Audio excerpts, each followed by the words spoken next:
And you can give multiple examples how the media is playing games. And today they say that Islam is the religion which was spread by the sword. A very good reply is given by Deleuze O'Leary in his book, Islam at the Crossroad, on page number 8. It says that history makes it clear that the legend of fanatical Muslims sweeping across the world, forcing Islam at the point of the sword over conquered races, is the most fantastic myth that historians have ever repeated. Deleuze O'Leary is a very famous historian. He says that history makes it clear that the legend of fanatical Muslims forcing Islam at the point of the sword over conquered races is the most fantastic myth that historians have ever repeated. We Muslims, history tells us, ruled Spain for about 800 years. We didn't do our job. We didn't do dawah. Later on, the Crusaders came, we wiped out. There was not a single Muslim who could openly give the azan. We Muslims, we have ruled the Arab lands for the past 1400 years. For a few years, the Britishers came. For the few years, the French came. But we Muslims have been the lord of the Arab land for the past 1400 years. Yet today, statistics tell us there are 14 million Arabs who are Coptic Christians. Coptic Christian means Christians in generations. If we wanted, we could have converted every Arab into Islam at the point of the sword. We didn't do it. These 14 million Coptic Christians in Arab land, they are bearing witness, they are giving shahada that Islam wasn't spread by the sword. We Muslims, we ruled India for about 1,000 years. Today, more than 80% of the Indians, they are non-Muslim. If we wanted, we could have converted every Indian at the point of the sword. We didn't do it. Islam does not give us permission. These 80% non-Muslim Indians, they are giving shahada. They are bearing witness that Islam wasn't spread by the sword.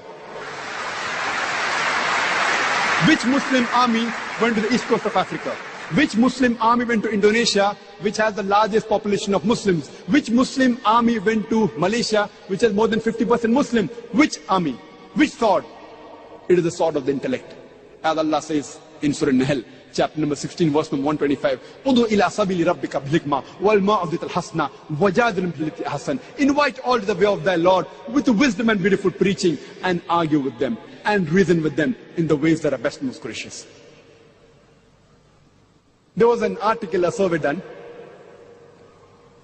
by Rajesh Almanic yearbook in 1984. It was repeated in the Plain Truth magazine. A survey was done about the increase in the major world religions in a span of 50 years from 1934 to 1984. And number one, the maximum increase was in the religion of Islam, 235%. Christianity, only 47%. I'm asking the question, which war took place in the span of 50 years between 1934 and 1984, which converted millions of non-Muslims to Islam? Which war? Which war?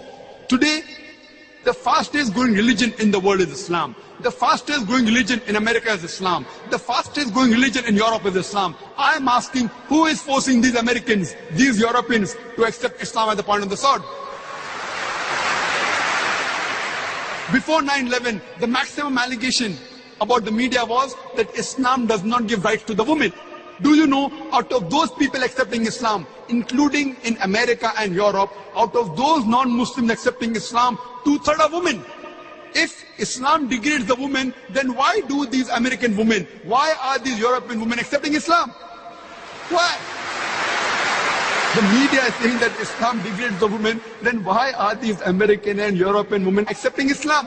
Because Islam has the solution to the problem of womankind, especially the womankind. They find security in Islam.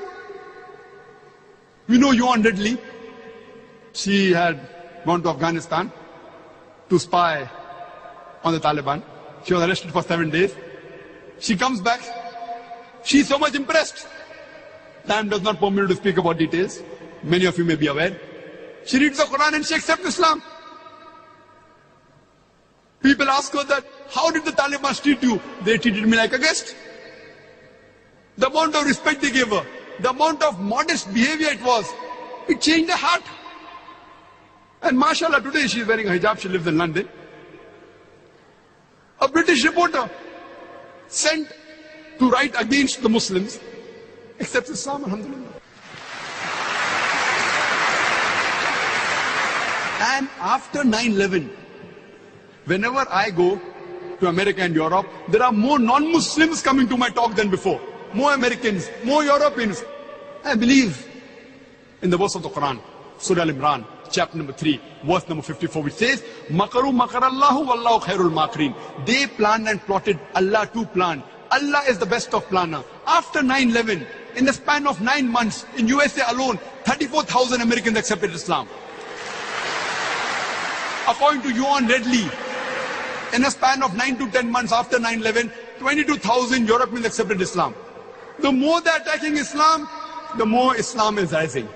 Not because we are doing our job. Wallah, we aren't doing our job. You and I are not doing the job. Allah gives the promise in the Quran in no less than 3 different places. In Surah Saf, chapter number 61, verse number 9. In Surah Tawbah, chapter number 9, verse number 33. And Surah Fatah, chapter number 48, verse number 20. Allah says, هُوَ الَّذِي أَرْسَلَ رَسُولَهُ بِالْهُدَى وَالدِّينِ الْحَقِّ لِيُظْهِرَهُ عَلَى الدِّينِ كُلِّهِ. That Allah has sent His messenger with guidance and the religion of truth, so that it will prevail over all the other religions, over all the other ways of life. Islam is destined to supersede all. This religion of peace, this religion of haqq, will supersede all the other ways of life. And enough is Allah as a witness. However much the non-Muslims don't like it, however much the mushrik don't like it, Islam is destined to supersede all. Allah does not require you and me the rubbish that we are. Allah doesn't require you and me. Allah is sufficient to make His deen prevail. He is giving us an opportunity to do a prophet's job and to earn a prophet's reward. He is giving us an opportunity to dawah. This religion is going to prevail. This deen of haqq, this deen of truth, this religion of peace is bound to prevail.